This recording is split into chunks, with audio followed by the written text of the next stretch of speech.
નમસ્કાર, હું લલિતા સોસા આપ જોઈ રહ્યા છો એલકે સ્ટાર ન્યૂઝના સમાચારો વિસ્તારથી જોઈએ. શહેરના રિંગ રોડ ખાતે આવેલ શિવશક્તિ ટેક્સટાઇલ માર્કેટમાં આજે વહેલી સવારે પુનઃ આગ ફાટી નીકળવાની ઘટનાને પગલે સુરત શહેરનું ફાયર વિભાગ દોડતું થઈ ગયું હતું. અલબત્ત ગણતરીના સમયમાં જ આગે વિકરાળ સ્વરૂપ ધારણ કરી લીધા સમગ્ર ટેક્સટાઇલ માર્કેટમાં ચકચાર મચી જવા પામી હતી. ગંભીર હોનારતને ધ્યાને રાખીને સુરત ફાયર વિભાગ દ્વારા પણ આગ પર ત્વરિત કાબુ મેળવવા માટે ભરચક પ્રયાસો હાથ ધરવામાં આવ્યા હતા. શિવશક્તિ માર્કેટમાં આગ લાગવાને કારણે વેપારીઓના પગ તળેથી જમીન ખસી ગઈ હતી. આટલી મોટી ઘટનામાં વેપારીને આર્થિક અને માનસિક રીતે ભાંગી પડ્યા હતા, જેમાં એક વેપારીને ભારે નુકસાન થતા તેઓ ચોધાર આંસુએ રડી પડ્યા હતા. કાપડના વેપારીઓ રડમસ ચહેરે એકબીજાને દિલાસો આપતા જોવા મળ્યા હતા. મળતી માહિતી મુજબ છેલ્લા 7 કલાકથી આગ ચાલુ છે અને આગામી 8 કલાક સુધી આગ ચાલુ રહેશે. વિસ્તારની 800 જેટલી દુકાનો આગની ઝપેટમાં આવી હતી, જેમાં દુકાન દીઠ વેપારીઓને લાખોનું નુકસાન પહોંચ્યું છે. મળતી માહિતી મુજબ શિવશક્તિ ટેક્સટાઇલ માર્કેટમાં ફાયર સેફટીના સાધનો સક્રિય હાલતમાં ન હતા, જેના કારણે આગે મોટું રૂપ ધારણ કર્યું હોવાનું સામે આવ્યું છે.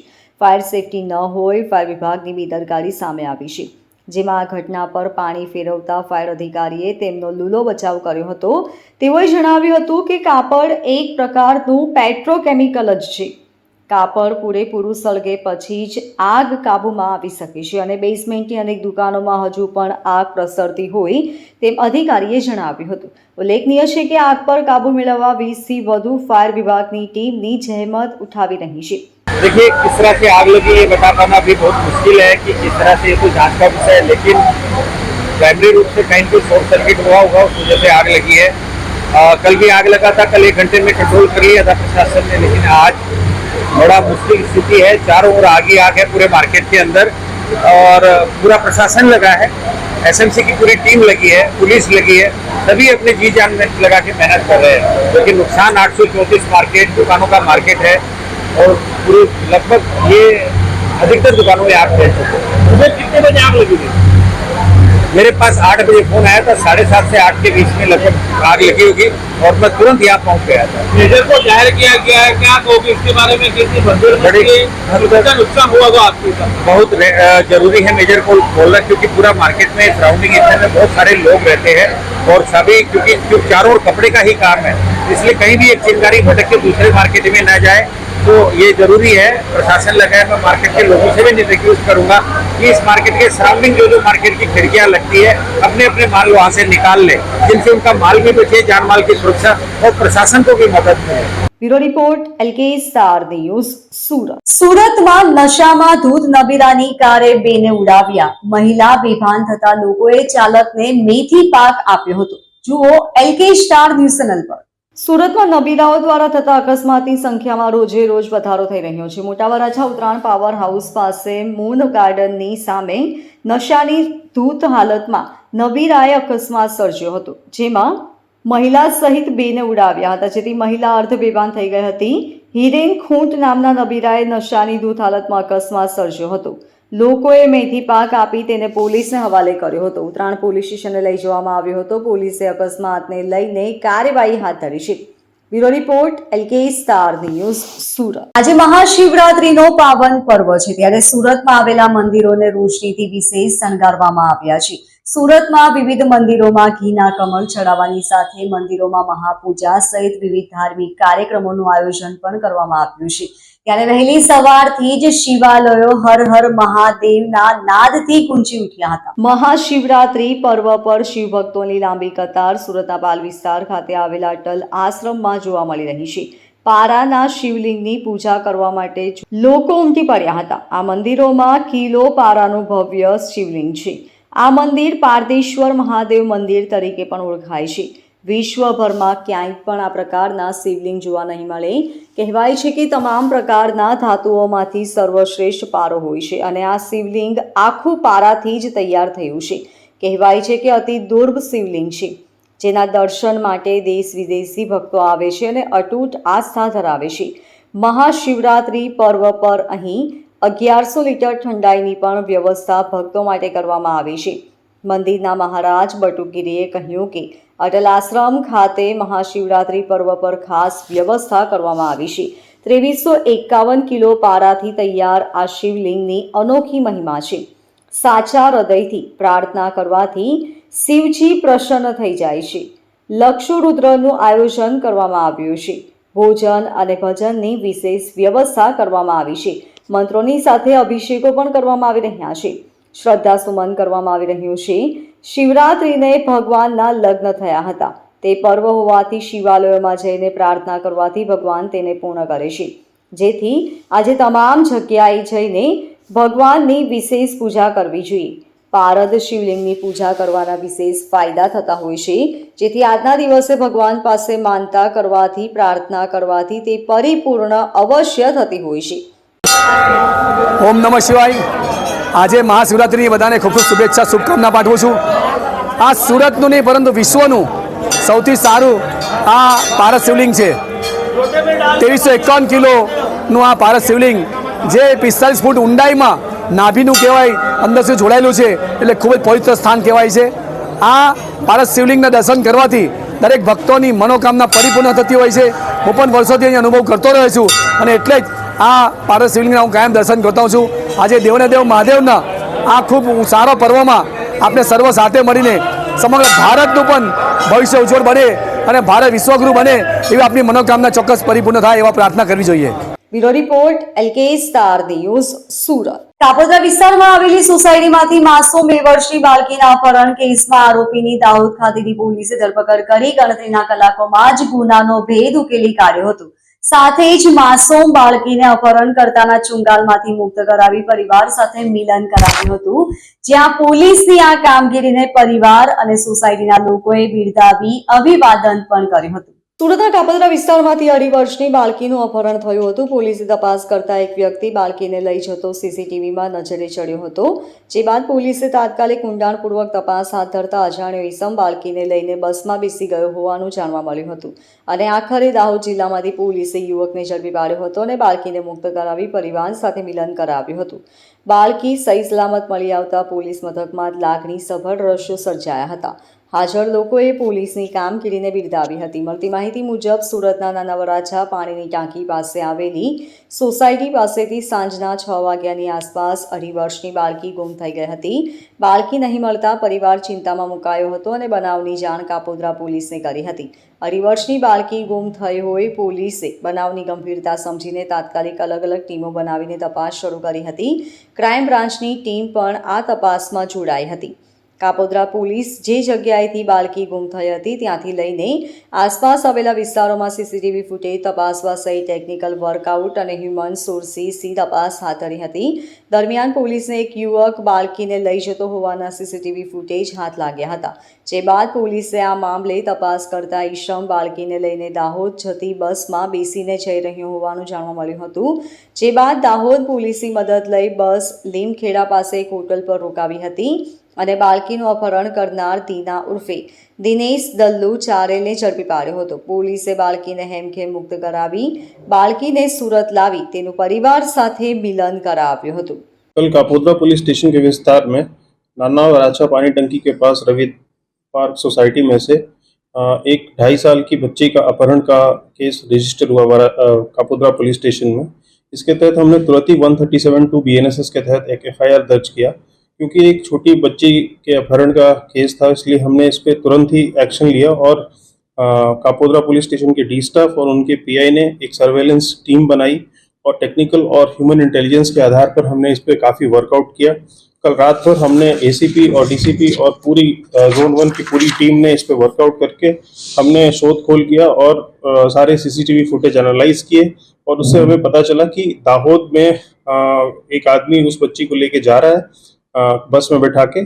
तो उस दाहोद पुलिस के हेल्प लिया हमने. वहाँ की LCB टीम को कांटेक्ट किया, वहाँ के SP साहब को कांटेक्ट किया और उनके हेल्प से और अपनी टीम के इंटेलिजेंस से हमने उस आरोपी को उस बच्ची के साथ दाहोद में एक होटल में हमने उसको अरेस्ट किया, वहाँ पे पकड़ा और हमने उस बच्ची और उस आरोपी को हम और उसके पेरेंट्स को हम साथ में यहाँ पे लेके आ रहे हैं.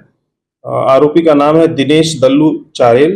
इसका धंधा ये करता है सेंटिंग का काम और बापा सीताराम चौक के पास रहता है. और इस पे भी हम शोध को आगे कर रहे हैं, इन्वेस्टिगेशन कर रहे हैं कि क्या ऑब्जेक्टिव था इसका ले जाने का. ये पूरी घटना को हमने काफी गणतरी कलाकों में डिटेक्ट किया है और इसके लिए पूरी जोन 1 की टीम और खासकर कापोद्रा पुलिस स्टेशन की टीम ने काफी अच्छा काम किया है। બે અલગ અલગ વિસ્તારમાં બે મકાનોમાં આગ લાગી હતી. સુરતના ઉમર ચેરિટેબલ ટ્રસ્ટ દ્વારા લેટ યુનિવર્સિટી પોરાવાલા ટ્રસ્ટના સહયોગથી ઉમરવાડા કોમ્યુનિટી હોલમાં એક ફ્રી હેલ્થ ચેકઅપ કેમ્પનું આયોજન કરવામાં આવ્યું હતું, જેમાં physician, cardiologist, gold medallist doctor Aditi Bharatbhai Patel દ્વારા લોકોનું ચેકઅપ કરાયું હતું, જેમાં ઉમરવાડા વિસ્તારમાં વસતા 100 થી વધારે લોકોએ તપાસ કરાવી હતી. ફ્રી હેલ્થ ચેકઅપમાં ડાયાબિટીસ, બીપી, થાઇરોઇડ, કોલેસ્ટ્રોલને લગતી બીમારી તેમજ ચિકનગુનિયા, ટાઇફોઇડ અને સાંધાના દુખાવા, કિડનીને લગતી બીમારીઓ તેમજ મહિલાઓમાં થતા વિવિધ રોગોની નિઃશુલ્ક તપાસ કરવામાં આવી હતી. સમગ્ર કાર્યક્રમમાં ઝૈનબ હોસ્પિટલમાં ફરજ બજાવતા ડોક્ટર અદિતિ ભરતભાઈ પટેલ દ્વારા લોકોની તપાસ કરાઈ હતી અને સમગ્ર કાર્યક્રમમાં ઉમર ચેરિટેબલ ટ્રસ્ટ દ્વારા હાજર મહેમાનોનું સાલ તેમજ બુકે આપી સન્માન કરવામાં આવ્યું હતું. તેની સાથે જ ઉમર ચેરિટેબલ ટ્રસ્ટના રાજીકભાઈ અને લેટ યુનુસ લતીફ ઓરાવાલા ટ્રસ્ટના જુનેદભાઈ ઓરાવાલા હાજર રહ્યા હતા. તેમનું પણ સન્માન મહાનુભાવોના હસ્તે કરાયું હતું અને ભવિષ્યમાં પણ આવા કામો કરીને જરૂરિયાતમંદ લોકોની સહાય કરવાની ખાતરી આપી હતી. जी बहन, आपका परिचय। मैं doctor Aditi Patel, consultant physician cardiologist. I have experience in this field for 12 plus years. Being a female, एक फीमेल डॉक्टर के हिसाब से मैं अडाजन ज़ैनब हॉस्पिटल में सेवा दे रही हूँ और आज ये मौका मिला है कि उमरा चैरिटेबल ट्रस्ट और ओरावाला ट्रस्ट की ओर से ये जो फ्री कैंप अरेंज किया है, वहाँ पे 150 से ज़्यादा, 200 पेशेंट से भी ज़्यादा हम फ्री सेवा देने वाले हैं और करीबन 90 पेशेंट्स ऑलरेडी हमने देख चुके हैं. मैं फिजिशियन कार्डियोलॉजिस्ट हूँ. मैं MD physician and cardiology department का मेन डॉक्टर हूँ और हम पेशेंट्स का ओपीडी देख रहे हैं, हम ईसीजी कर रहे हैं, शुगर का चेकअप फ्री कर रहे हैं. पेशेंट को जो जो तकलीफ़ है उसका हम फ्री चेकअप करके उनको मेडिसिन लिख रहे हैं और उनकी सारवार कर रहे हैं. काफ़ी लोगों में तकलीफ़ डायबिटीज़ और ब्लड प्रेशर काफ़ी लोगों में देखा गया है. ये सिर्फ़ और सिर्फ फूड और हैबिट्स की वजह से है और वो सारे लोग सेडेंट्री लाइफ जीते हैं. सेडेंट्री लाइफ माने बैठाड़ू जीवन, गुजराती में बैठाड़ू जीवन बोलते हैं और हिंदी में हम बोले तो घर पे ही बैठते हैं. ज़्यादा से ज़्यादा वैसे लोगों में ये सारे डिजीज़ पाए जाते हैं. हेल्थ के हिसाब से हमें खान पान अच्छा रखना है. फ्रेश फ्रूट्स का उपयोग बिल्कुल करना है, जो कोई कर ही नहीं रहा है और इतने अच्छे फ्रूट्स तो आ ही रहे हैं. साग भाजी वगैरह भी नहीं खा रहे हैं. और मेरी एक सलाह सारे पेशेंट्स को देख के और सब जगह पे कोलेस्ट्रॉल, डायबिटीज़, ब्लड प्रेशर और काफ़ी एलर्जी, काफ़ी लोग फीमेल्स हैं जिसको हार्मोनल चेंजेस हो रहे हैं, उनका भी शरीर फूल के आ रहा है. ये लोग बोलते हैं कि हमारा शरीर फूल गया है. एक ही सलाह दूंगी, गेहूँ कम कर देना है, गेहूँ बंद करना है. बाकी बहुत सारी चीज़ें हैं हमारे पास. मक्काई की रोटी खा सकते हैं, ज्वार बाजरा खा सकते हैं, जौ खा सकते हैं, रागी खा सकते हैं, बहुत सारी चीज़ें हैं. लेकिन गेहूँ हम बंद कर सकते हैं. चीनी, जो प्रोसेस फूड है, चीनी है, एक्स्ट्रा शुगर, वो सब वगैरह सब बंद कर सकते हैं हम. Bureau report LK star news Surat. Surat શહેરમાં એક પછી એક ડ્રગ્સ રેકેટનો પર્દાફાશ થતો જાય છે. તાજેતરમાં એક કાર્યવાહી કરવામાં આવી, જેમાં ક્રાઇમ બ્રાન્ચે એક ઓપરેશનમાં રાજસ્થાનથી લાવવામાં આવેલા 26.86 લાખના હાઈ ક્વોલિટી એમડી ડ્રગ્સ સાથે શરીફ ખાન ઉર્ફે જનકસિંહ ચૌહાણ અને ભરત ભારતી ગોસ્વામી નામના 2 આરોપીઓને ઝડપ્યા છે. સીસીટીવી ફૂટેજમાં પોલીસ અને આરોપી વચ્ચે થ્રિલર ફિલ્મ જેવી ઝપાઝપી જોવા મળી, જે શહેરમાં ચર્ચાનો વિષય બની ગઈ.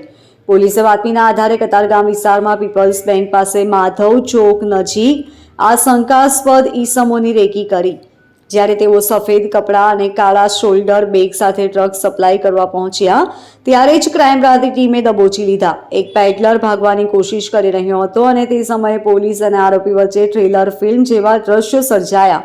આખી ઘટના સીસીટીવી કેમેરામાં કેદ થઈ, જેમાં પોલીસની ઝડપ અને કુશળતા જોઈ લોકો આશ્ચર્યચકિત થઈ ગયા હતા. પોલીસની પૂછપરછમાં ખુલાસો થયો કે આરોપી ભરત ભારતી ગોસ્વામી અનેકવાર ગોવા જઈ ચૂક્યો છે. અગાઉ પણ નાઇજીરિયન ડ્રગ્સ માફિયાઓ સાથે જોડાયેલા હતા અને તે ગોવા તથા અન્ય રાજ્યોમાં ડ્રગ્સ ડિલિવરી કરી ચૂક્યો છે. આરોપીઓએ રાજસ્થાનના સાચોર જિલ્લામાંથી હાઈ ગ્રેડ એમડી ડ્રગ લાવ્યા હતા, જે સુરતમાં સપ્લાય કરવાના હતા.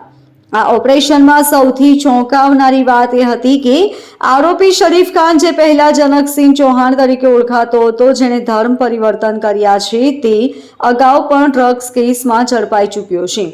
પોલીસે તેના આધાર કાર્ડ અને અન્ય ડોક્યુમેન્ટ્સની ચકાસણી શરૂ કરી છે. કબજે કરાયેલ મુદ્દામાલ 27.77 લાખનો છે. એમડી ડ્રગ્સ 268.600 ગ્રામ એટલે કે 26.86 lakh, mobile phone 3 50,000, laptop charger 30,000, આધાર કાર્ડ, પેન કાર્ડ, મતદાર કાર્ડ, રોકડા રૂપિયા 11,000 અને શોલ્ડર બેગ જપ્ત કરાયેલા છે. આ બંને આરોપીઓ વિરુદ્ધ એનડીપીએસ ડ્રગ્સ 1985ની કલમ 8C20B IB 29 હેઠળ ગુન્હો નોંધવામાં આવ્યો છે. પોલીસે ડ્રગની ચેઇન તોડવા માટે વધુ તપાસ શરૂ કરી છે. ક્રાઇમ બ્રાન્ચના ડીસીપી ભાવેશ રોજિયાએ જણાવ્યું હતું કે આ ડ્રગ રાજસ્થાનથી ગુજરાત અને તેનાથી પણ આગળ કયા શહેરોમાં સપ્લાય થવાના હતા. ક્રાઇમ બ્રાન્ચ આ દિશામાં તપાસ ચલાવી રહી છે. એનડીપીએસ એક્ટ હેઠળ ગુનો દાખલ કરવામાં આવ્યો છે અને હવે પોલીસ ડ્રગ સિન્ડિકેટના અન્ય સભ્યો સુધી પહોંચવાનો પ્રયાસ કરી રહી છે. No drugs in Surat city અભિયાન અંતર્ગત ગેરકાયદેસર માદક પદાર્થોને શોધી કાઢવા અને ડ્રગ્સ માફિયાઓ વિરુદ્ધ જે એક મુહિમ છેડવામાં આવી છે, એના અનુસંધાને ક્રાઇમ બ્રાન્ચના police inspector KI Modi, PSI PM વાળા અને વિશાલ ધનગઢ નાઓને એક બાતમી મળી હતી કે કતારગામ પીપલ 4 રસ્તા માધવ ચોક પાસે 2 ઇસમો એમડી ડ્રગ્સની ડિલિવરી કરવા આવનાર છે. આ બાતમી આધારે એમને પંચો સાથે ત્યાં રેડ કરતા 2 ઇસમોને પકડી પાડવામાં આવ્યા છે. પોલીસ જ્યારે રેડ દરમિયાન આ બંને ઇસમોએ ભાગાભાગી કરી હતી, પરંતુ પોલીસે એમને સતર્કતાથી અને પીછો કરીને પકડી લીધા. આ બંનેને પકડતા એમાંથી એકનું નામ છે શરીફ ખાન ઉર્ફે જનકસિંહ ચૌહાણ હાજી ખાન નાયક અને બીજાનું નામ છે ભરત ભારતી અમૃત ભારતી ગૌસ્વામી. આ બંને થરાદ ડિસ્ટ્રિક્ટ બનાસકાંઠાના રહેવાસી છે અને આમની ઝડપી કરતા આમની પાસેથી અંદાજે 270 ગ્રામ જેવું ખૂબ સારી ક્વોલિટીનું એમડી ડ્રગ્સ મળી આવ્યું છે. આમની પૂછપરછ કરતા આ ડ્રગ્સ એ લોકો રાજસ્થાનથી લાવ્યા હતા અને અહીંયા કોઈને દેવાના હતા. આ લોકોની પૂછપરછ ચાલુ છે. તપાસ દરમિયાન એ પણ જાણવા મળ્યું છે કે જે ભરત ભારતી છે એ અગાઉ ગોવામાં નાઇજીરિયનને પણ એમડી ડ્રગ્સની ડિલિવરી કરી ચૂક્યો છે. ગોવા અવારનવાર જાય છે. એ ઉપરાંત ગુજરાતના અન્ય જિલ્લાઓમાં પણ એને ડ્રગ્સની ડિલિવરી કર્યાનું પ્રાથમિક તપાસમાં ખુલ્યું છે અને તે રાજસ્થાનથી લાવતો હતો. આ બાબતની તપાસ આગળ ચાલુ છે. અંદાજે 27 થી 28 લાખ જેટલાનો મુદ્દામાલ મળ્યો છે ડ્રગ્સનો. આ સિવાય એમની પાસેથી મોબાઈલ ફોન, ચાર્જરો વગેરે કબજે લેવામાં આવ્યું છે. Bureau report LK star news Surat. તો આ હતા અત્યાર સુધીના સમાચારો. વધુ સમાચારો માટે જોતા રહેશો LK સ્ટાર ન્યૂઝ ચેનલના સમાચારો. નમસ્કાર.